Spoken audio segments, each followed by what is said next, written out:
Enfin, et puis il y a aussi la haute autorité, les recommandations de la haute autorité de santé en 2023 et les recommandations du Royal Collège des obstétriciens et des obstétriciens et des gynécologues publiées au cours de la même année que la haute autorité de santé. Alors, on sait très bien que les recommandations de l'ATA 2014 donc nous renvoient vers une indication des traitements par lévothyroxine si une TSH au-delà de 2,5 milliunités par litre. Par contre, les recommandations de l'ATA 2017 nous renvoient vers une indication des traitements par lévothyroxine en fonction de certains critères que vous voyez. Il y a plusieurs intervalles et qu'on va voir au fur et à mesure au cours de cette présentation. Alors, qu'en est-il? Alors, ce qu'il est faire, comment traiter nos patientes? On sait très bien que l'hypothyroïdie maternelle sera traitée plutôt par la lévothyroxine, la LT4 par voie orale.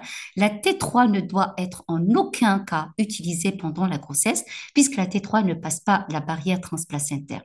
La dose d'initiation de la lévothyroxine, quand elle est indiquée, elle est de 1 à 2 microgrammes par kilo par jour, aux environs de 100 microgrammes par jour, tout en ciblant une TSH qui doit être aux alentours de la moitié inférieure de la plage de référence spécifique du trimestre, si on dispose de ces plages de référence.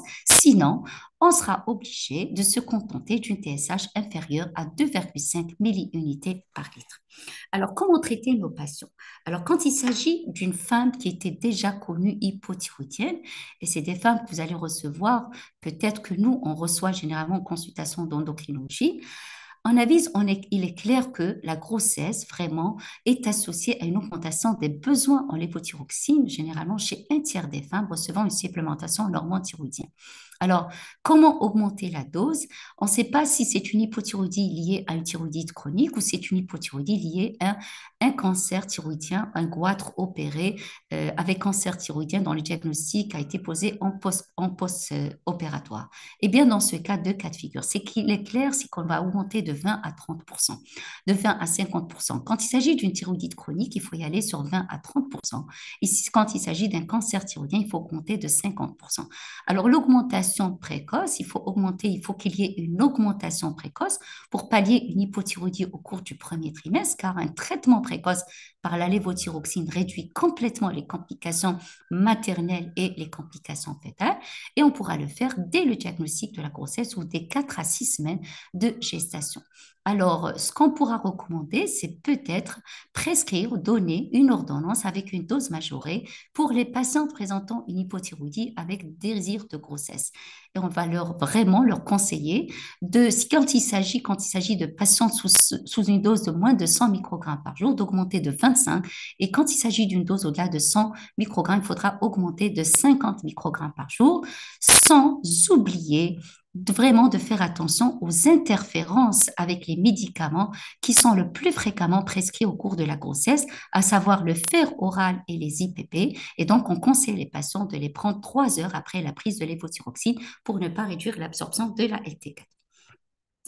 Quand il s'agit d'une femme qu'on découvre hypothyroïdienne au cours de la grossesse, généralement une découverte d'une hypothyroïdie au cours de la grossesse, c'est les femmes qui présentent des facteurs de risque à qui on a prescrit un dosage de TSH. Eh bien, si la TSH revient inférieure à 2,5 milliunités, on va stopper les explorations. Eh bien, dans le cas où la TSH revient au-delà de 2,5 milliunités, il faut faire très attention aux anticorps antiperoxydase. Alors, si la TSH revient au-delà de 4 milliunités et les anticorps qui soient positifs ou négatifs, on pourra prescrire la lévothyroxine. Mais lorsque la TSH est comprise entre 2,5 et 4 et que les anti-TPO sont positifs, il faudra discuter un traitement par la lévothyroxine. Mais quand les taux d'anticorps anti-TPO sont négatifs, il faudra stopper les explorations à ce moment-là et ne pas indiquer le traitement par la lévothyroxine. Alors, la dose d'initiation de la lévothyroxine proposée chez une femme sans surpoids est de 25 à 50 microgrammes par jour. Si vous avez une TSH qui se situe entre 2,5 et 10 milliunités, elle est entre 50 et 75 microgrammes si la TSH se situe entre 10 et 20. Et il faudra proposer 75 à 100 microgrammes par jour si vous avez une TSH au-delà de 20, tout en ciblant une TSH à moins de 2,5 milliunités par litre et en surveillant cette TSH toutes les 4 à 6 semaines jusqu'à 22 semaines, puis une fois entre 30 semaines et 34 semaines.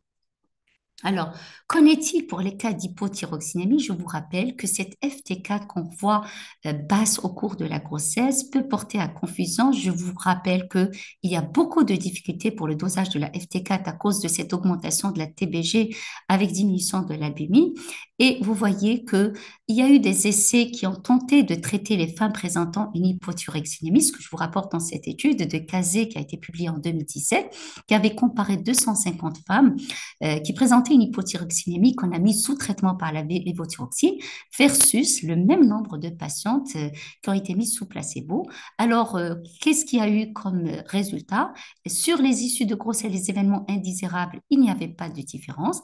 Et on s'est attardé à voir est-ce que cette hypothyroxinémie retentirait sur le quotient intellectuel à 5 ans? Eh bien, il n'y avait pas de différence. Donc, traiter une hypothyroxinémie isolée n'a pas de bénéfice démontré. D'ailleurs, l'ATA 2017 nous recommande de ne pas traiter l'hypothyroxinémie isolée et cette recommandation a été également confortée par le Royal College des obstétriciens et gynécologues qui ne recommande pas de traiter toutes les hypothyroxinémies isolées.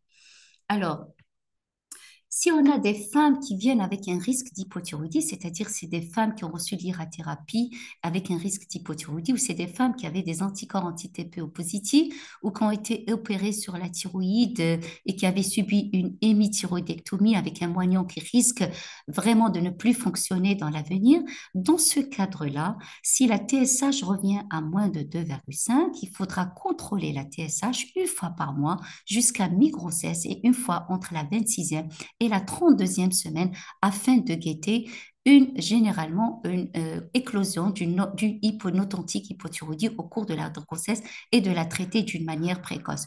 Et que vous voyez, ceci a été également recommandé par le Royal College des obstétriciens et des gynécologues qui nous recommandent vraiment de faire un dosage de TSH au cours du premier trimestre et aussi de revérifier à la 20e semaine pour comparer, pour voir si on est en présence d'un statut thyroïdien comparable. Alors, l'important, puisqu'on a peut-être dans notre, les auditeurs qui sont en train, les médecins qui sont en train de nous occuper, il y a des gynécologues. Alors, l'important, c'est surtout les femmes qui sont désireuses, qui présentent des troubles, des femmes particulières qui présentent des troubles de fertilité, des antécédents de fausses couches. Alors, dans ce cadre-là, il est important de faire le dosage de la TSH en période préconceptionnelle pour rechercher une hypothyroïdie, particulièrement chez des femmes asymptomatiques, en cas d'infertilité, en cas de fausse couche ou en cas de recours à une technique de PMA. Alors, que faut-il faire lorsqu'on a recours à une technique de PMA? Alors, il ne faut pas faire la TSH seule, il faut faire un dosage de TSH et des anticorps anti-TPO. Alors, si vous avez une TSH entre 2,5 et 4 milliunités, que les anticorps sont négatifs, il n'y a pas lieu de traiter. Par contre, si les anticorps sont positifs, on peut envisager un traitement par la lévothyroxine chez certaines populations, à savoir les femmes qui présentent une insuffisance ovarienne primitive, des femmes âgées au-delà de 35 ans, présentant des fausses couches à répétition ou des titres d'anticorps élevés. Là, il faudra envisager un traitement par la lévothyroxine. Ou bien, on pourra tenter, dans les autres cas, une surveillance de la TSH. Mais quand la TSH est au-delà de 4000 unités qu'on prévoit une PMA, il faudra traiter par la lévothyroxine et contrôler la TSH avant d'entamer une PMA. Alors, que faut-il faire en cas d'insuffisance thyroïdrope? Ce n'est pas le cas d'une insuffisance thyroïdienne, puisque je vous rappelle, dans le cas d'une insuffisance thyroïdrope, la FT4, elle est basse et la TSH, elle est non élevée, c'est-à-dire basse ou normale. Dans ce cadre-là, selon l'ETA 2018, il faudra également augmenter les doses de la lévothyroxine de 25 à 50% dès le diagnostic de la grossesse. Pour contrôler la fonction thyroïdienne, on va se baser sur la FT4, 4 à 6 semaines après modification de la dose, afin d'obtenir l'objectif de FT4 dans le quart supérieur de l'intervalle de référence. Et que faut-il faire à la fin dans le postpartum? Eh bien, on a deux cas de figure. Si c'est une femme qui a été traitée par la lévothyroxine avant la conception et qui est connue hypothyroïdienne, il faudra revenir à la dose préconceptionnelle au bout de 2 semaines, généralement à 2 semaines du postpartum. Par contre, s'il s'agit d'une hypothyroïdie découverte chez la femme enceinte, il faudra discuter l'arrêt du traitement dans le postpartum, d'autant plus que la femme a été mise sous faible dose de lévothyroxine à moins de 50 microgrammes mg par jour. Et éventuellement, bien évidemment, il faudrait faire le dosage de la TSH à 6 semaines, ce qui a été également recommandé par le Royal Collège des obstétriciens et des gynécologues. Alors, l'important, lorsqu'on est en phase d'hypothyroïdie, donc on est obligé de traiter l'important. Mais il faut y aller en amont de diagnostic de l'hypothyroïdie. Pour cela, il faut y aller sur un dépistage. Alors, la question qui se pose jusqu'à l'heure actuelle, faut-il y aller sur un dépistage universel ou un dépistage ciblé? Alors, les recommandations du Royal Collège des obstétriciens et des gynécologues optent pour un dépistage vraiment un dépistage ciblé, c'est-à-dire qu'il va prendre en considération certains facteurs de risque, à savoir les femmes qui ont des antécédents personnels de dysthyroïdie, d'auto-immunité thyroïdienne, de goitre, de DT1 ou maladie auto-immune, de radiothérapie, de chirurgie thyroïdienne, de fausse couche de prématurité, d'infertilité ou de grossesse antérieure multiple, ou bien c'est des femmes qui présentaient des antécédents familiaux de maladies auto-immunes thyroïdiennes ou dysfonction thyroïdienne.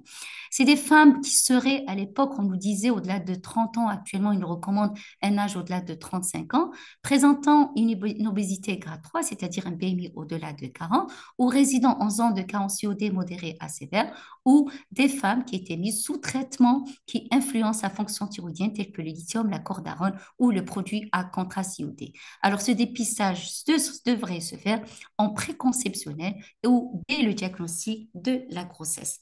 Et ce que je vous propose, pourquoi pas dans un bilan prénuptial, puisqu'on a tout un bilan à vraiment à demander chez la femme avant le mariage, puisqu'on sait très bien, dès que, en particulier la femme algérienne, dès qu'elle se marie, elle fera tenter de faire une grossesse. Pourquoi ne pas tenter de faire un dosage de TSH bien avant le mariage? Il sera prescrit vraiment dans l'arsenal des examens complémentaires. Alors, les takes, généralement, les messages importants à la fin de cette présentation, et j'espère que je l'ai bien démontré, que la supplémentation en iode en préconceptionnel et durant l'allaitement, il est important. Il faudra préparer et informer les patients sous l'hypothyroïde de l'augmentation du traitement de 30% des diagnostics de grossesse. Il faudra proposer de traiter dès que la TSH est au-delà de 4 milliunités avec un objectif de TSH à moins de 2,5. Il faudra discuter le traitement entre 2,5 et 4 de TSH anti-TPO dans des conditions particulières, notamment dans le cadre de PMA. Revenir au traitement antérieur après l'accouchement, tenter d'arrêter un traitement nouvellement introduit après l'accouchement. Et puis le meilleur moyen, c'est la prévention, reste le meilleur moyen. Il faudra faire le dépistage en préconceptionnel et pourquoi pas en prénuptial. Et ce qu'on va vraiment vous présenter lors de la deuxième conférence, je vous dirai à la fin que la multidisciplinarité est cruciale pour la prise en charge des patients, mais pour éviter d'arriver au stade d'hypothyroïdie, pourquoi pas ne pas dépister toutes les femmes afin d'éviter toutes ces complications. Et à travers la deuxième communication qui va être animée par Dr Safer, nous allons peut-être vous exprimer, peut-être vous démontrer que le dépistage, il est important.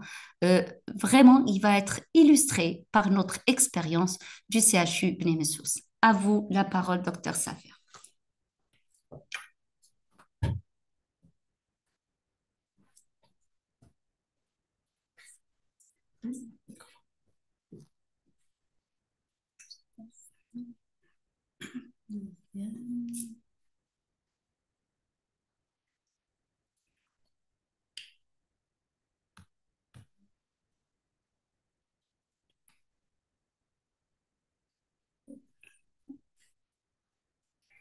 Bonsoir à tous. J'espère qu'il vous reste un peu d'énergie pour enchaîner avec moi l'hypothyroïdie auto-immune chez la femme. Donc, comme vous savez très bien que la femme elle est soumise à des pathologies auto-immunes et pathologies thyroïdiennes. Et parmi les pathologies thyroïdiennes, c'est la thyroïdite auto-immune. Donc, la thyroïdite auto-immune, elle comprend un large éventail de manifestations cliniques qui vont de l'atrophie thyroïdienne au goitre, de l'hypothyroïdie à l'hyperthyroïdie. Donc, le point commun des thyroïdites auto-immunes, c'est la présence des anticorps qui sont dirigés contre la thyroïde. Donc, il s'agit d'un véritable problème de santé publique. Pourquoi? De par leur fréquence. Donc, elles constituent 30% des maladies auto-immunes spécifiques d'organes et elles touchent entre 5 à 20% des femmes. Et aussi de par sa gravité, parce qu'elle constitue la cause la plus fréquente de goitre et d'hypothyroïdie dans les régions suffisamment iodées. Et aussi, elles peuvent même constituer le lit de certains cancers tels que le lymphome malin de la thyroïde et elles peuvent être associées souvent, dans 30%, à d'autres maladies auto-immunes qui peuvent être endocriniennes telles que le diabète type 1 et la maladie d'Addison ou d'autres maladies auto-immunes non endocriniennes telles que la maladie cœliaque et le lupus érythémateux disséminé. Donc, vous voyez ce tableau qui résume les différentes prévalences des thyroïdites auto-immunes à travers les études. Vous voyez qu'elle aussi, entre 1,5 à 18, en dehors de l'ethnie et les caractéristiques de la population, la différence est surtout due aux critères utilisés pour faire le diagnostic positif des thyroïdites auto-immunes en absence des consensus. Donc, il y a des auteurs qui ont utilisé comme critère de diagnostic positif les anticorps positifs seulement, les autres qui ont utilisé donc des signes cliniques associés à cette positivité des anticorps. Il y a des auteurs qui ont utilisé des critères cliniques, des critères biologiques et des critères même échographiques. Et on assiste ces dernières années à une augmentation importante de la prévalence de cette thyroïdite auto-immune. Les études incriminent le rôle des programmes de prophylaxie iodée et aussi la pandémie Covid. Qu'en est-il de l'Algérie? Donc, malheureusement, on ne dispose pas des études à grande ampleur en dehors des études de professeur Mrelli à Tlemcen, et que sur la base des anticorps positifs, il a posé le diagnostic de thyroïdite auto-immune. Il a estimé la prévalence de thyroïdite auto-immune à 15,5%. Il y a une autre étude faite par le professeur Benziane à Oran, et sur la base des anticorps associés à des critères échographiques de thyroïdite, il a estimé la prévalence de la thyroïdite auto-immune autour de 17%. Pourquoi il y a cette thyroïdite auto-immune? Donc, elle résulte de la dysrégulation du système immunitaire à médiation cellulaire. Donc, elle est plus fréquente entre 30 à 50 ans et surtout, il y a une nette prédominance féminine. Regardez le sexe ratio allant jusqu'à 10 femmes pour un homme. Et pourquoi cette surprésentation féminine des maladies auto-immunes? Ça peut être expliqué par une piste plutôt une piste hormonale avec l'augmentation des oestrogènes qui ont un rôle pro-inflammatoire. Il y a aussi une autre théorie, c'est l'inactivation incomplète du deuxième chromosome. Et sur le plan éthiopathogénique, donc il y a surtout la susceptibilité génétique avec le polymorphisme des gènes HLA sur lequel se greffent des facteurs environnementaux, surtout alimentaires, par le déficit en sélénium, le déficit en vitamine D, le rôle de la surcharge iodée. Il y a aussi le rôle des infections surtout virales, l'hépatite C et aussi Coxsackie-virus et récemment l'incrimination du Covid-19. Il y a aussi le rôle des perturbateurs endocriniens, les irradiations soit après radiothérapie, maladie de Cushing, après les accidents nucléaires tels que celle de Tchernobyl, le rôle du tabagisme et surtout le rôle du microbiote intestinal. Donc, l'interaction entre ces susceptibilités génétiques et ces facteurs environnementaux entraîne une méthylation, des modifications des antigènes thyroïdiens, principalement l'antigène anti-TPO, et donc ça va engendrer une activation, une auto-activation et une réaction auto-immune. Comme il y a, nos amis gynécologues sont avec nous, donc on va aborder quelques généralités. Vous savez très bien que la thyroïde est une glande endocrine située au niveau de la base du cou. Donc l'unité fonctionnelle, c'est le follicule thyroïdien qui est constitué d'une assise de cellules thyrocytes qui englobe, qui entoure la colloïde. C'est le lieu de stockage des différents précurseurs de synthèse des hormones thyroïdiens. Et le principal précurseur, c'est l'iode qui est apporté par l'alimentation. Donc il passe du côté basal vers le côté apical dans la colloïde.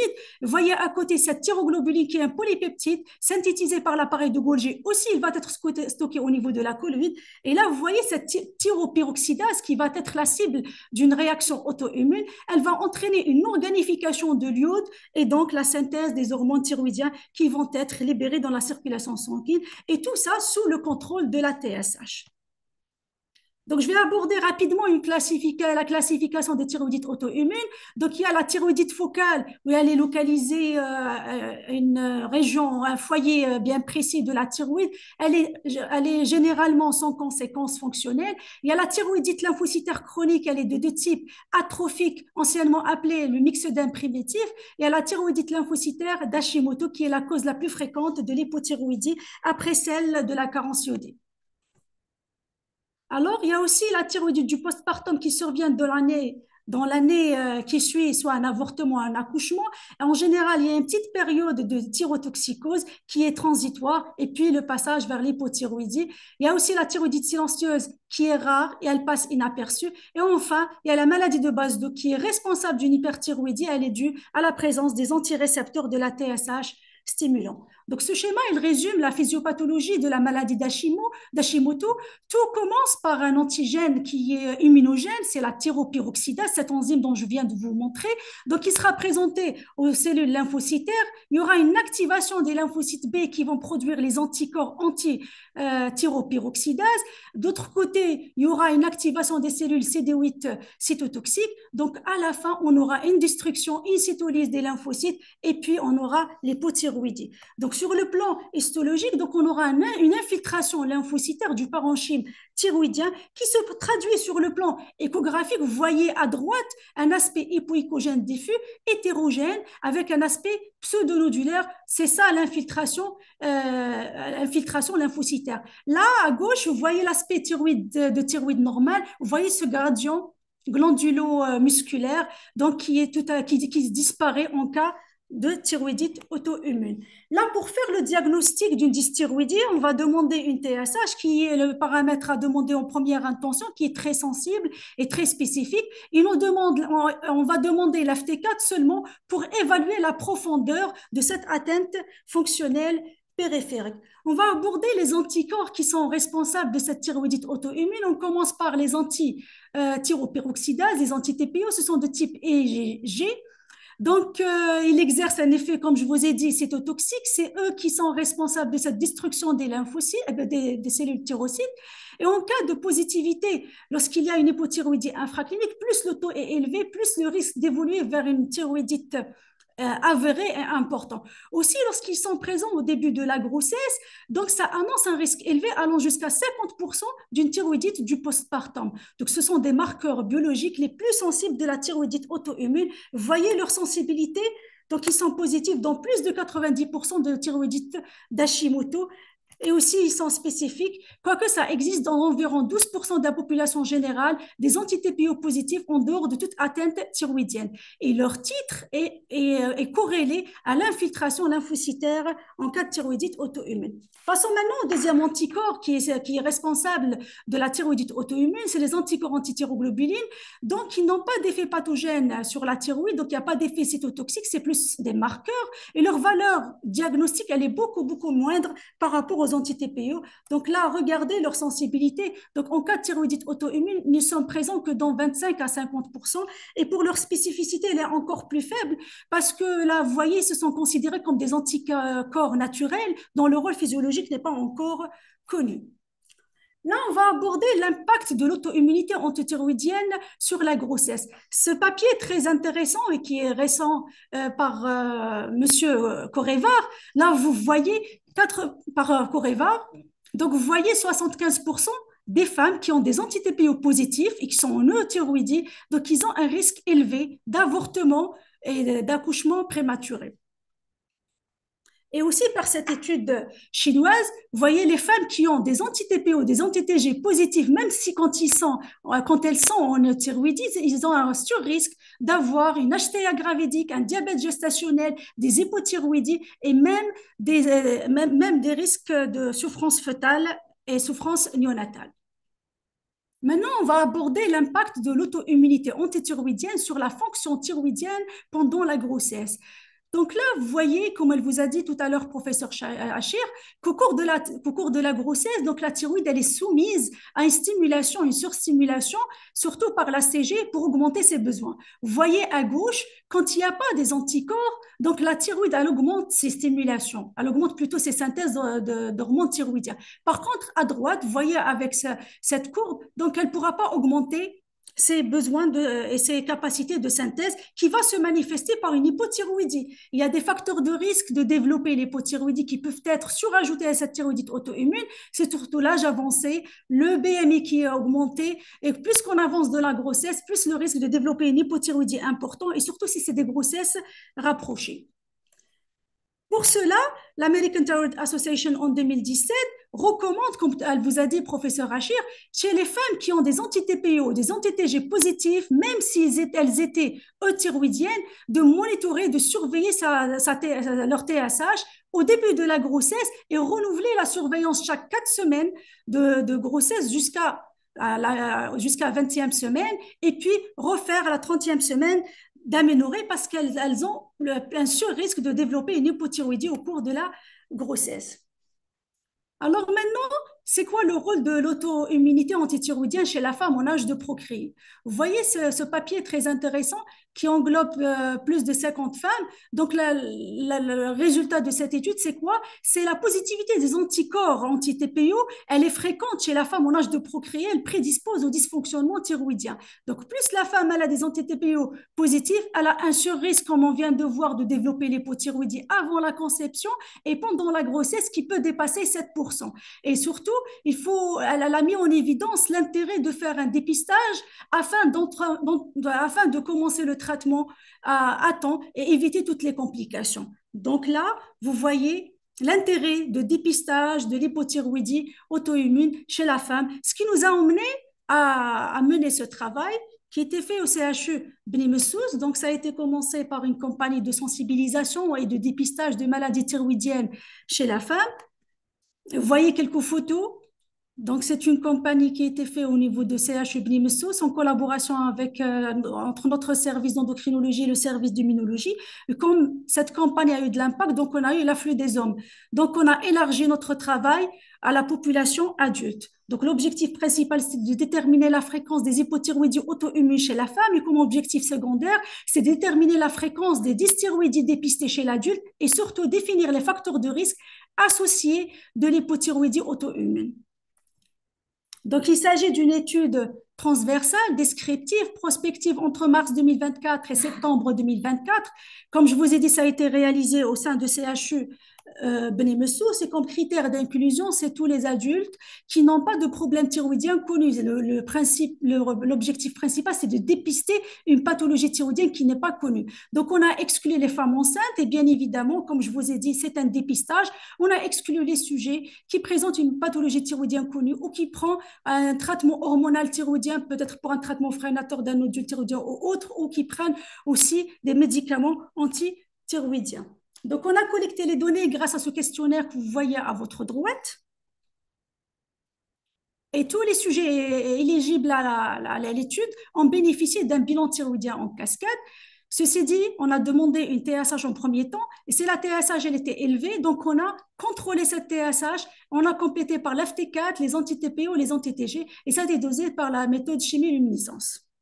Donc, les données ont été saisies sur logiciel Excel 2013, analysées sur SPSS 2023, et puis des tests statistiques ont été utilisés pour étudier les facteurs de risque associés à la thyroïdite auto-immune. Donc là, vous voyez, donc regroupé, on a regroupé 1726 individus. Principalement, il s'agit des femmes, 1416 femmes et 310 hommes, avec un âge moyen 42 plus ou moins 15. Là, on va s'intéresser à la population féminine, les 1416 femmes. On va utiliser les caractéristiques épidémiocliniques. Donc, la moitié de ces femmes, donc, ils ont des antécédents familiaux thyroïdiens. Un tiers, donc, ils étaient hypertendus. Un quart, ils avaient un diabète type 2. Et 4%, elles avaient comme antécédent pathologique personnel des maladies auto-immunes. Donc, pour l'IMC moyenne de la population, donc, il était 26,07 plus ou moins 4,9 kg par mètre carré. Pour les femmes, l'IMC moyen, il est à 27,7 kg par mètre carré, 40% en surpoids et 20% obèses. C'est pas étonnant, vu ça concorde avec les dernières données de l'enquête Stepwise en 2017, où l'IMC supérieur à 25 était plus de 55%. Là, vous voyez un premier chiffre qui sort, 10,7% de dysthyroïdie, ils étaient dépistés durant notre enquête. Et pour les femmes, c'était 11,2% de dysthyroïdie ont été dépistés parmi les 1416 femmes. Et là, vous voyez, donc l'hypothyroïdie prend la part du lion, donc avec 9,6% des femmes parmi les 11,2% de dysthyroïdie. Donc, il s'agit principalement des hypothyroïdies infracliniques. Et quant aux thyroïdites auto-immunes, donc on a dépisté 4,7% de thyroïdites auto-immunes, principalement représentées par les hypothyroïdies. Maintenant, pour la répartition des dysthyroïdies auto-immunes en fonction de l'âge, là, vous voyez qu'il y a un pic de fréquence entre 30 à 60 ans. Pour les anti-TPO, donc ils étaient positifs dans presque 40% des dysthyroïdies, les anti-TG, ils étaient positifs dans 16% des dysthyroïdies. Et pour les thyroïdites auto-immunes, donc il y a les anti-TG, donc plutôt les anti-TPO, ils étaient seuls positifs dans 61%, ils étaient positifs avec les anti-TG dans 35%, et seulement 4% des anti-TG, ils étaient positifs en absence des anti-TPO. Donc vous voyez, les anti-TG en général, ils sont absents, et quand ils sont là, ils sont associés avec les anti-TPO dans presque 96% des cas. Et ça a été étudié dans cette étude où il n'y avait que 3% de population qui avaient les anti-TG positifs en absence des anti-TPO. Maintenant, on a étudié les facteurs de risque associés à cette hypothyroïdie auto-immune. Comme la parité était comme un facteur associé aux pathologies thyroïdiennes morphologiques, donc on a cherché cette association qu'on n'a pas trouvée. Ça a été concordé avec cette étude américaine et il n'y avait pas un lien entre la parité, le nombre de grossesses et le risque d'hypothyroïdie auto-immune.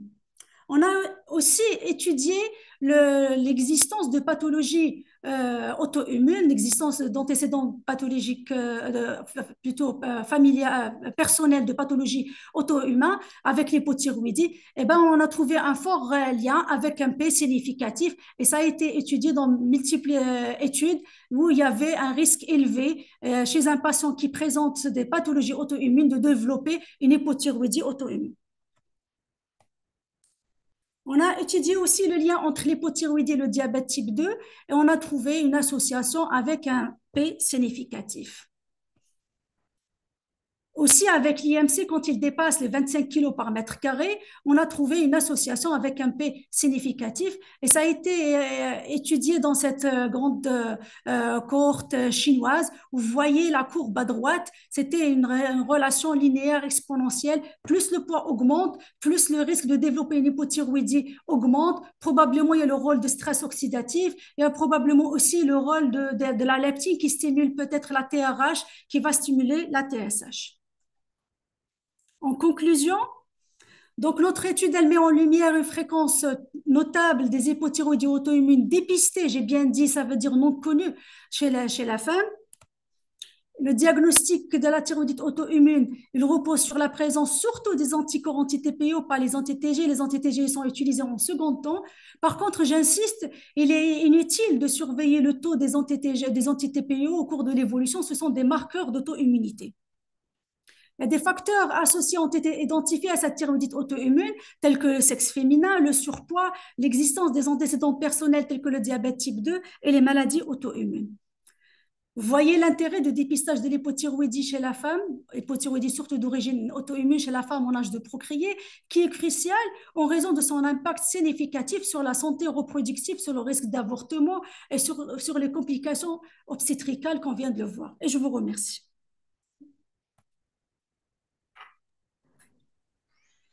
Merci beaucoup, docteur Safer, professeur Achir, pour les deux présentations brillantes et riches et variées en informations. Euh, Mes remerciements aussi pour l'aimable résistance d'être resté jusqu'à maintenant pour deux thématiques qu'on trouve une thématique, surtout pour la thématique hypothyroïdie et grossesse qui reste toujours une thématique d'actualité et qui répond bien à la complémentarité entre les deux disciplines, l'endocrinologie et la gynécologie. Donc, je pense que qu'on commence pour la session questions et réponses. Quelques Professeur questions? Achir, docteur Safer, Est-ce qu'il y a des voilà. questions? Donc, oui, il y a quelques questions qui ont été posées par nos médecins. Première question, j'aimerais bien connaître la place de sélénium chez la femme enceinte. Oui. Oui. Eh bien, effectivement, le sélénium, je peux répondre? Oui, bien Oui, sûr, oui. allez-y. Le sérum, il est important. Oui, effectivement. Donc, le sélénium, il est important comme un microélément. dans la synthèse des hormones thyroïdiennes, il y a des études en dehors de la grossesse, de donner 200 microgrammes unités de sélénium afin surtout de retarder le développement de l'hypothyroïdie en cas de thyroïdite auto-immune. Mais l'ATA, elle le dit clairement, donc il n'y a pas de place au cours de la grossesse. Elle dit probablement il y aura le risque de développer le diabète gestationnel. Quand il est prescrit, généralement, la dose de sélénium doit être bien spécifiée. Il ne faut pas Ex- dépasser les 200 microgrammes. Exactement. Les 200, mais le problème, c'est qu'on ne sait pas quand est-ce qu'il faut prescrire déjà. Disons que c'est pas quand Et est-ce, quelle durée? quelle durée, pour quelle durée prescrire le sélénium dans le cas des thyroïdites auto-immunes pour la prévenir. C'est ça la question qu'on se pose. On peut la prescrire parce que le sélénium actuellement, il existe dans tous les produits et les compléments alimentaires, dans tous les compléments alimentaires, et toute la population, généralement, elle est versée vers cette consommation de compléments alimentaires. Et généralement, il y a beaucoup de discussions qui se déroulent sur les réseaux sociaux qui encouragent les patientes à prendre du sélénium afin d'éviter vraiment les pathologies auto-immunes. Mais attention à la dose toxique et on ne connaît pas la durée de prescription. Au cours de la Et en grossesse, donc plus, il y a un l'ATA, risque d'augmentation de la fréquence du diabète. au cours de la grossesse, les recommandations sont claires. On ne donne pas de sélénium au cours de la grossesse. Voilà. Vous avez répondu à la question? Oui. Pour la question suivante, donc le bilan pour le dépistage de premier trimestre, c'est le TSH. Encore un petit TP. Je pense que qu'elle cherche le paramètre dans le dépistage de l'hypothyroïdie à travers ces questions. La TSH. Au cours du premier trimestre, on commence toujours par la Il faut TSH. être uniciste. Il faut être prêt. On suit Oui. les On suit les recommandations. recommandations, on fait la TSH. Attention pour les gynécologues, etc. Le taux de TSH, la référence de TSH, elle est entre 0 et 1. C'est-à-dire que la limite inférieure, elle est revue à la baisse et la limite supérieure, elle est également revue à la baisse. C'est entre le 0,1 et le 4 microunités. D'accord. Pour la question suivante, est-ce qu'on peut éviter les complications chez les nouveau-nés? On peut éviter les complications chez le nouveau-né à condition de prescrire la lévothyroxine d'une manière très précoce. Exact. Ce qui a été bien recommandé dans les différentes études, c'est qu'il faut donner la lévothyroxine avant la 12e semaine. Lorsqu'on prescrit dans les 12 premières semaines de grossesse, on arrive à éviter toutes les complications. Mais il faut le prescrire à dose convenable et d'une manière très précoce pour pouvoir vraiment prévenir les complications. Mais il y a toujours des complications liées à la grossesse qu'on pourra relier à l'hypothyroïdie qui peut survenir chez toute femme en dehors de l'hypothyroïdie. Donc, je peux rebondir à ce qu'elle a Oui, dit, bien sûr, professeur Achir. Donc, ça serait bien d'introduire le traitement le plus précocement possible. en Or préconceptionnel. là, exactement, en préconceptionnel. Alors là, je vois que les femmes, en général, consultent à partir de la 9e semaine. Et puis, la gynéco, elle demande le bilan thyroïdien. Elle revient à la 16e semaine pour s'assurer qu'il y a une activité cardiaque. Et là, on a perdu assez de temps. Donc, c'est pour ça, d'où l'intérêt de faire un dépistage et sélectionner les femmes qui sont C'est soit ça. hypothyroïdiens et entamer à haut risque de développer l'hypothyroïdie et entamer le plus précocement possible C'est-à-dire le traitement. il faut prescrire la lévothyroxine au bout généralement de 4 à 6 semaines. D'accord?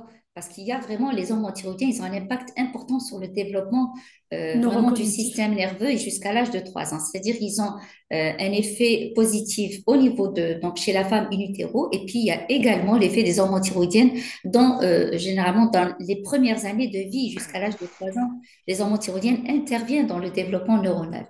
Donc, si on ne prescrit pas de la lévothyroxine chez la femme, et on sait très bien qu'au cours du premier trimestre, les besoins chez le fœtus sont exclusivement de provenance maternelle et donc ce fœtus, il sera vraiment en déficit en hormones thyroïdiennes et dans ce cadre-là, on pourra assister à des complications particulièrement. Ce qu'on redoute, nous, à l'époque, c'est plutôt le crétinisme. Actuellement, on assiste quand même à des crétinismes qui sont beaucoup plus légers. C'est vraiment une diminution du quotient intellectuel, mais on pourra éviter si on pourra prescrire la levothyroxine dans les premières semaines de grossesse.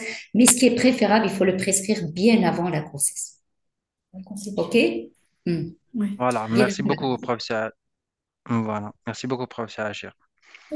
Faut-il traiter une femme, la question suivante, faut-il traiter une femme enceinte qui présente une FT4 basse, sachant qu'elle peut être basse durant la grossesse? Merci. Alors, FT4 basse avec TSH normal. Et Faites surtout, très attention. à quel terme? D'accord? Et à quel Et à terme? quel terme elle peut se voir, la FT4 base peut se voir au cours du deuxième, Du du troisième troisième. trimestre, elle peut se voir. On peut avoir une FT4 base. Attention, il n'y a pas que la FT4. Il faut voir aussi les antécédents d'une patiente. Alors, on peut avoir par exemple une FT4 basse avec une TSH normale. C'est des femmes qui n'ont pas été diagnostiquées pour un problème peut-être secondaire. D'accord? Une hypothyroxine, parce qu'une FT4 basse avec une TSH normale, ça peut être une cause secondaire. On ne sait pas. Exactement. D'accord? C'est là ce qu'on redoute.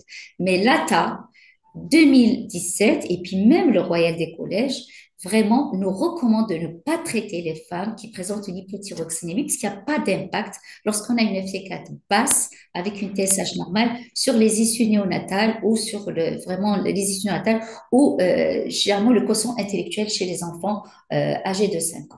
Et Donc, si cette hum, hypothyroxénémie survient au hum, début de la grossesse, il faut certains s'assurer, exactement, il faut faut s'assurer s'assurer qu'elles qu'il s'agit vraiment d'une hypothyroxénémie avec une TSH correcte. Il faut chercher la carence en micronutriments en iode et surtout la carence en fer. Donc, les études ont montré qu'il y a une association entre la carence en fer et cette hypothyroxénémie, surtout elle survient au premier trimestre. Mais sinon, le deuxième et troisième trimestre, comme elle a dit le professeur Achir, c'est plus interférence de dosage, surtout si on a une TSH qui est correcte.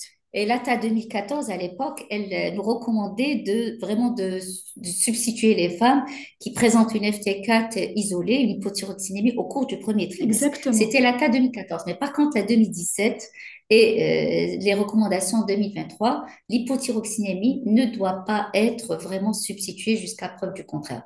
Mais attention aussi à l'état clinique de ces patientes. Il faut voir aussi si elles sont symptomatiques ou asymptomatiques pour vraiment poser le diagnostic pour substituer ces patients. Mais retenez une chose, au cours du premier trimestre, on reste sur notre faim, mais à partir du deuxième, troisième trimestre, on ne substitue en aucun cas. Alors, on a Voilà. répondu? Oui, merci beaucoup, Oui. professeur et docteur. Donc, la question suivante, faut-il traiter la femme avant la grossesse si uniquement les anticorps anti-TPO sont positifs?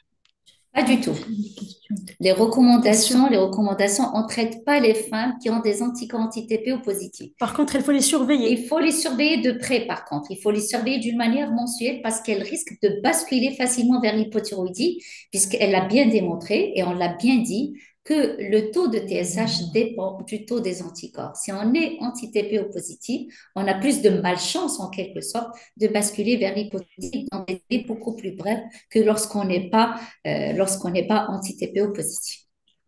Et le risque de développer une Voilà, hypothyroïdie avant la grossesse, il est de l'ordre de 7%.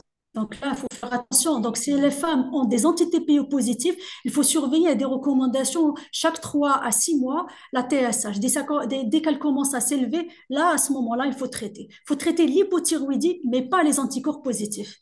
De toute façon, nous, dans notre consultation habituelle pratique, quand on reçoit beaucoup de femmes qui viennent avec des anti-TPO, affolées par des anti-TPO très élevés. Pour eux, je ne sais pas qu'est-ce que ça représente ces anti-TPO. À notre époque, ça dépend parce que des fois, quand on a des anti-TPO positifs, c'est pas dans ce cas et c'est pas le but de ce webinaire. On a des anti-TPO, par exemple, qui viennent chez des sujets âgés, qui nous rapportent cette notion de fatigue, etc., et qui nous forcent la main peut-être à donner de la lévothyroxine. Mais nous, quand on a des anti-TPO positifs, on surveille ces personnes et dès qu'il y a une augmentation de la TSH, c'est-à-dire pas au stade infraclinique, au stade clinique, là, on bascule vers le traitement parce que dès qu'on commence le traitement, ça va être un traitement à vie. J'insiste sur la Mm. surveillance, c'est la surveillance avec une TSH, pas avec les anti-TPO, parce TPO. qu'on voit des patientes avec un historique des anti-TPO. Là, ça augmente, ça baisse, il y a Mm. des interférences de dosage. Si on va surveiller ces femmes qui ont des anti-TPO positifs, on va les surveiller avec une TSH et avec la clinique, pas plus que ça. Les anti-TPO, c'est pas un marqueur de diagnostic. C'est un marqueur de diagnostic du thyroïdite auto-immune, mais c'est pas un marqueur de Le suivi. surveillance. D'accord? On ne surveille jamais avec les anti-TPO. Il peut fluctuer, ça dépend de l'état de stress de la personne, puisque généralement, on sait très bien que les pathologies auto-immunes surviennent généralement chez des sujets stressés. Il suffit que le pic de stress, il est énorme, et donc les anti-TPO, ils peuvent s'élever. Et on peut avoir même des thyroïdites authentiques thyroïdites auto-immunes avec des anti-TPO négatifs, c'est-à-dire on n'est pas tombé dans la phase où les anticorps sont positifs. Ça s'appelle Des des thyroïdites auto-immunes thyroïdites séronégatives. Et séronégatifs. le diagnostic va se faire sur la clinique et sur l'échographie cervicale. On aura cet aspect dont je vous ai montré tout à l'heure, hypoéchogène, hétérogène, pseudonodulaire. Et puis sur les antécédents familiaux aussi des femmes, si c'est ces sujets qui ont déjà des antécédents familiaux de pathologies auto-immunes, ils ont plus vraiment de malchance aussi de développer d'autres pathologies auto-immunes, particulièrement les pathologies thyroïdiennes. OK? Est-ce qu'on a répondu Voilà. à la question? Merci Oui. beaucoup. Merci beaucoup, oui, professeur Achir. Bon, la question suivante, quel est l'objectif de la TSH chez la femme enceinte opérée pour un cancer de la thyroïde? Et l'objectif de la TSA, ça dépend aussi du Ça type de dépend. cancer. Et là, ça relève plutôt de l'endocrinologue parce que actuellement, on a des objectifs de TSH selon la Stratification. stratification du risque, des cancers de la thyroïde. Si on est devant un faible risque, généralement, c'est entre 0,2 jusqu'à plutôt 0,5 jusqu'à 2 micro-unités par litre.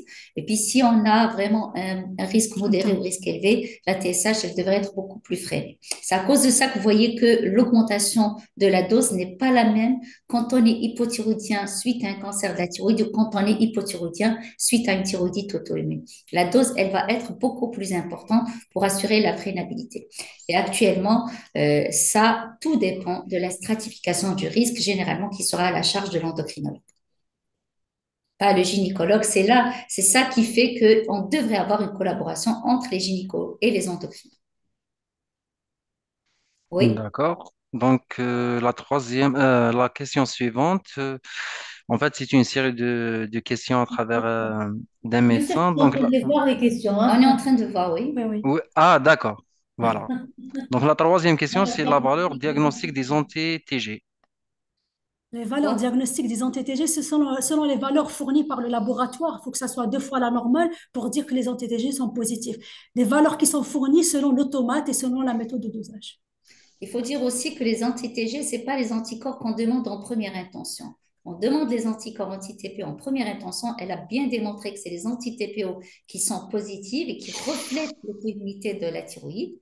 Par contre, de la thyroïdite, par contre, les anti-TG, quand on a des anticorps anti-TPO négatifs et qu'on n'est pas sûr qu'il s'agit du thyroïdite auto-immune, là, on a recours aux anti-TG pour poser le diagnostic d'une thyroïdite auto-immune. Elle a bien si bien dit que les anti-TG, on n'arrive pas à voir leur valeur, mais on sait qu'ils existent chez le sujet normal, en dehors même du thyroïdite auto-immune. Mais ça nous réconforte, ou ça nous conforte plutôt dans notre attitude, dans l'étiologie de la pathologie thyroïdienne quand ils sont positifs, de dire qu'il s'agit probablement d'une thyroïdite auto-immune. Mais c'est les anti-TPO qui sont fréquemment positifs dans le cas de la thyroïdite auto-immune. Oui. Alors, Voilà. c'est Bon, ça la question de régime alimentaire, c'est ça? oui, tout à fait. Oui. Un Alors, régime le alimentaire. régime alimentaire, ce Il y a régime toute une histoire. alimentaire, oui, il y a toute une Une histoire, ce histoire régime alimentaire, sans lumière, juste pour ça. particulièrement sur les réseaux sociaux. sans gluten. Il y a beaucoup de trucs sans gluten, sans goitrigène, les Exact. choux, les oignons, l'oignon, etc. Là, il y a beaucoup d'aliments qu'on consomme à forte dose et qu'on ne peut jamais amputer de notre alimentation. Et moi, par exemple, je vais profiter de cette occasion pour vous dire que il faut peut-être conseiller vos patients de ne pas se braquer sur les messages qui sont transmis sur les réseaux sociaux parce qu'ils les orientent vers autre chose que sur des bases scientifiques de la maladie. Ouais, ouais. Faites Surtout très avec l'histoire des attention. noix de Brésil, riche en Oui, sélénium, le régime sans gluten.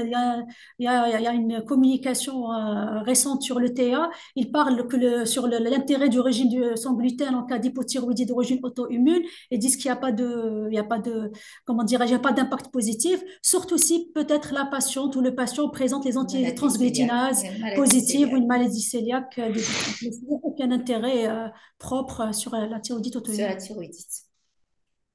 Oui, alors on est souvent. Voilà. Vous avez mentionné les femmes avec antécédents de grossesse multiples comme un terrain de dépistage d'hypothyroïdie. C'est quoi le lien, s'il vous plaît? Vas-y. C'est surtout, je pense, Ouais. c'est des grossesses, en tout cas, c'est des études, hein, mais surtout, c'est des grossesses rapprochées. Donc, du coup, la patiente n'aura pas le temps de reconstituer ses réserves en iode, en sélénium ou d'autres micronutriments. C'est surtout ça. Mais peut-être aussi, donc la femme, elle est soumise à une hyperostrogénie en continu, donc des grossesses multiples. Donc, on sait le rôle de l'hyperostrogénie dans la stimulation thyroïdienne, dans la stimulation thyroïdienne et dans le rôle de l'auto-immunité Et je thyroïdienne. crois que moi j'ai lu un article qui parle qu'il y a une association importante entre les grossesses multiples et l'auto-immunité. Les Exactement. femmes qui font des grossesses multiples sont plus prédisposées à faire des pathologies auto-immunes. Sur un terrain hormonal Sur un continu terrain, oui. d'hyperestrogène. Donc, il y a vraiment il y a une relation entre la parité et l'auto-immunité. Ça a été démontré par certains papiers. Est-ce que c'est tous les papiers qui le démontrent? Mais j'ai lu quelques papiers qui parlent d'une association entre la parité et l'auto-immunité. C'est à cause de ça qu'ils précisent dans les facteurs de risque une parité au-delà de 2 grossesses et ce type de patient qu'on doit dépister pour une thyroïdite auto-immune. Oui, alors. Voilà. S'il vous plaît, l'intérêt de l'iode au cours de la grossesse et laquelle dose, merci. Alors, ça dépend de l'intérêt du iode. Certains, il y a une supplémentation de l'iode qu'on doit faire. Je crois qu'il y a certains médicaments qui sont prescrits chez la femme enceinte qui Exactement. contiennent de l'iode. Par exemple, le 150 microgrammes. Gestarel. Le Gestarel, il y a certains médicaments, Vétonique, gestagine, Gestagine, etc. Soline de grossesse, qui Oui, contient qui 150 contient 150 microgrammes microgrammes de d'iode. l'iode. Et vraiment, ça comble les besoins chez la femme enceinte et qui est donné par les gynécologues. Mm. Y a-t-il une corrélation entre le degré de la positivité des anticorps anti-TPE et la sévérité de l'hypothyroïdie auto-immune? C'est surtout, ça reflète le Oui. degré d'infiltration en lymphocytaire. Plus l'infiltration lymphocytaire elle est importante, plus les anti-TPO vont être importants. Et puis, on aura bien sûr un risque élevé de développer une hypothyroïdie. Mais à condition qu'on tombe dans la période, en quelque sorte, de la thyroïdite auto-immune floride, c'est-à-dire les anti-TPO, ils sont élevés parce qu'on risque de ne pas tomber dans le cas où on a des anti-TPO qui vont être négatifs, mais on a vraiment l'aspect hypoécogène sur la thyroïde. Ils ont fait leur effet, ils ont fini par se réduire. Donc, il y a une corrélation au départ parce que plus le taux des anticorps est élevé, plus le risque d'hypothyroïdie, il est important. Oui. Alors? Voilà. Quel est le rythme de suivi de la TSH pendant la grossesse quand un traitement par lévothyrox est prescrit? On l'avait mis, on Ouais. avait dit de 4 à Hmm. 6 semaines jusqu'à 22 semaines, et puis un dosage de TSH entre la 30 et la 34e semaine.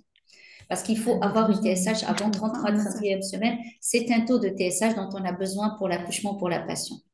Mais il faudra dire que toutes les femmes qui présentent une TSH élevée, qui présentent une thyroïdite auto-immune, il faudra prévoir une TSH au 5e jour chez le nouveau-né pour dépister l'hypothyroïdie congénitale liée au passage des anti-TPO chez transplacentaires, des anti-TPO maternes. Oui. Merci beaucoup, professeur Achir. Est-ce que l'hypothyroïdie augmente le risque de malformation fœtale, surtout au premier trimestre? Les malformations Surtout neurologiques, si vous neurologiques voulez surtout. dire surdité neurologique. Surdité, Hmm. c'est C'est les... plutôt Mm, concentré sur les malformations neurologiques parce que mm, la formation de tube neural, elle se fait au premier trimestre sous la mm. dépendance des hormones thyroïdiennes Thyroïdien. maternelles. Donc, plus l'hypothyroïdie est précoce, plus le risque de retentissement neurologique sévère est important. Et Voilà, donc, c'est ça, c'est les complications c'est les plutôt, les complications malformations neurologiques. neurologiques. Mm. Voilà, l'objectif de la TSH selon les trimestres de grossesse. Alors, c'est ce qu'on avait dit. On avait dit, ça dépend. Si Oui. on suit les moyennes des collèges américains, des obstétriciens et des gynécologues, ça reste une TSH aux alentours de 4 micro-unités. Exactement. C'est ce qu'on dose, et 4 unités, quel que soit le terme de la grossesse. Mais je vous rapporte, c'est-à-dire, je vous rappelle que certains pays présentent des références spécifiques aux populations. Et je l'avais bien démontré que la TSH dépend de plusieurs facteurs.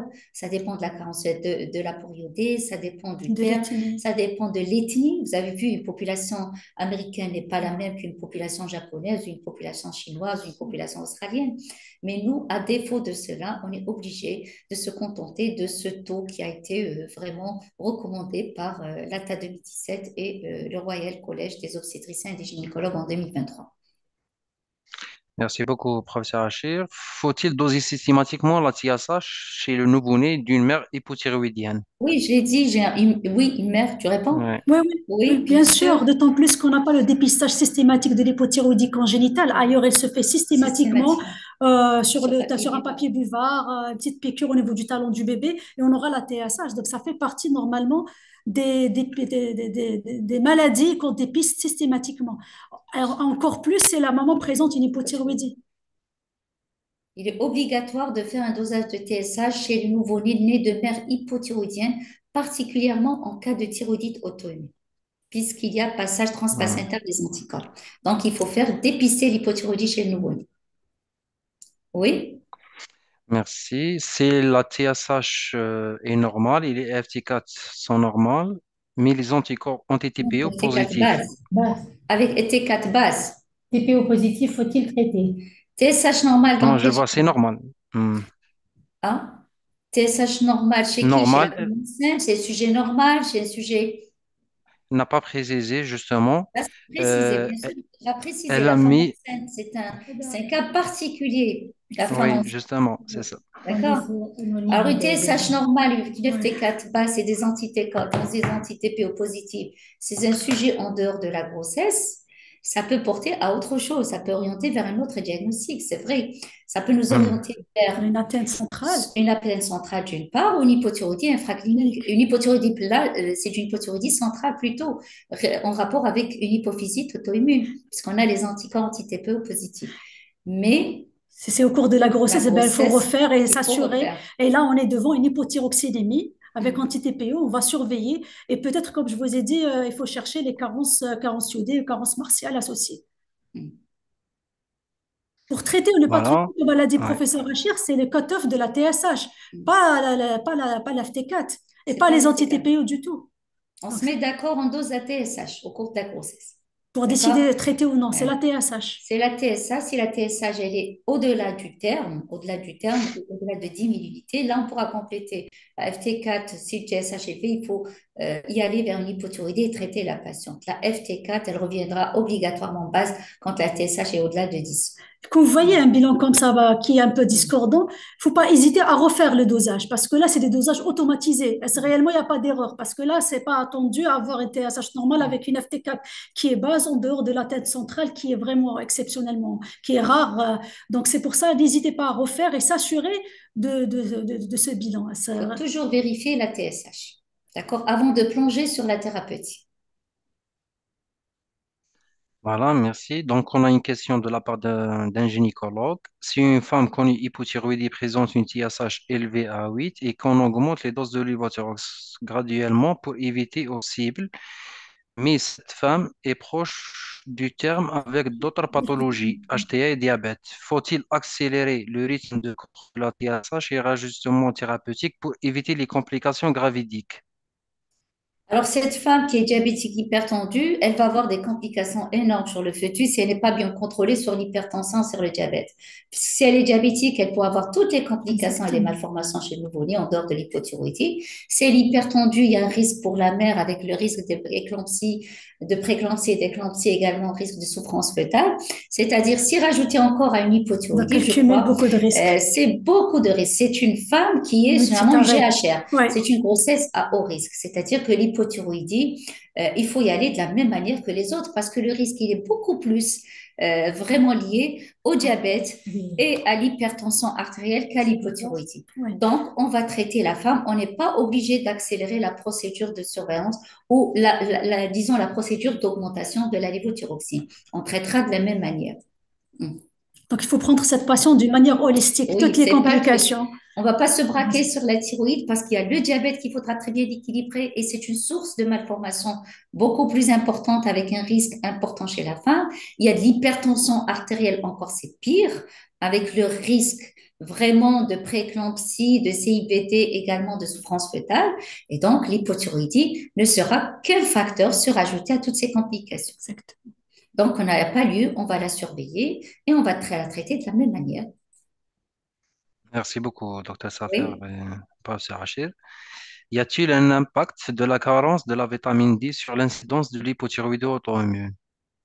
Oui, Ah, ça fait partie des carences oui. nutritionnelles, la carence iodée, la carence en sélénium, plutôt l'excès en iode, la carence en sélénium et la carence en vitamine D augmente l'incidence Dans des de maladies la thyroïdite auto-immune. Et mais, toutes, mais on doit rappeler quelque chose en disant qu'il ne faut pas aller directement vers une substitution en vitamine D. D'accord? Parce que exactement, il faut maintenant, avoir un état la des lieux. vitamine D, c'est la dernière, disons, mode.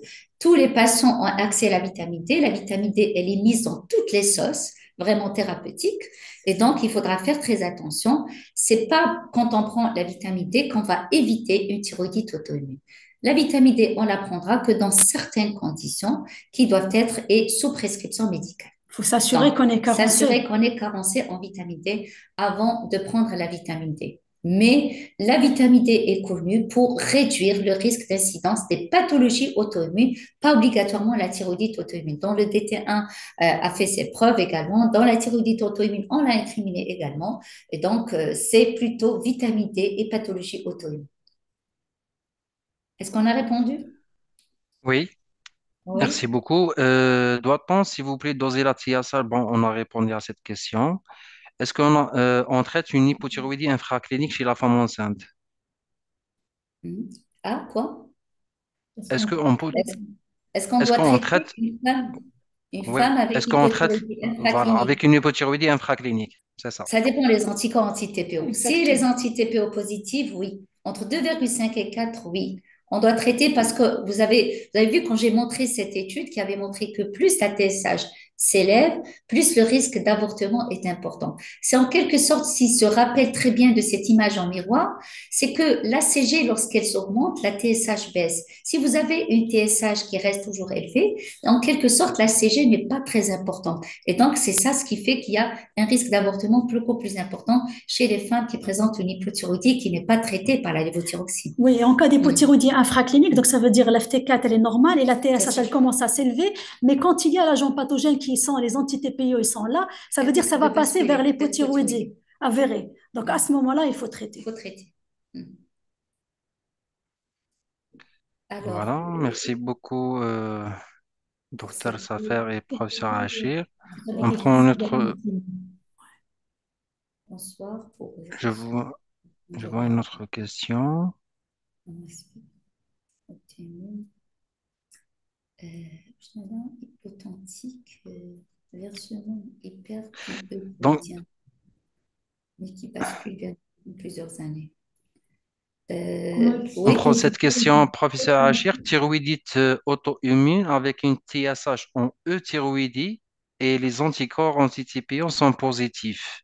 oui. Doit-on en traiter? On traitait chez qui? Oui. Doit-on traiter Chez la, chez qui? chez la femme, Parce bien, que chez la femme. si c'est des sujets en dehors de la grossesse, C'est non. autre chose. Mais si chez Ouais. la femme enceinte, oui, ça dépend. Si tu sais ça, c'est le dilemme de l'hypothyroïdie Mais il infraclinique faut insister, on ne traite pas les anti-TPO positifs, on traite une hypothyroïdie. Parce que thyroïdienne. ce qu'on a sous les mains, c'est les lévothyroxines. Lévothyroxine, c'est une hormone qui va substituer le non-fonctionnement Mm. de la thyroïde. Donc, l'hormone qui est censée être sécrétée par la thyroïde. Donc, si la patiente, elle est en euthyroïdie, elle a les anti-TPO, donc on va la surveiller de près. Dès qu'elle va passer en hypothyroïdie, on va la supplémenter avec les hormones thyroïdiennes.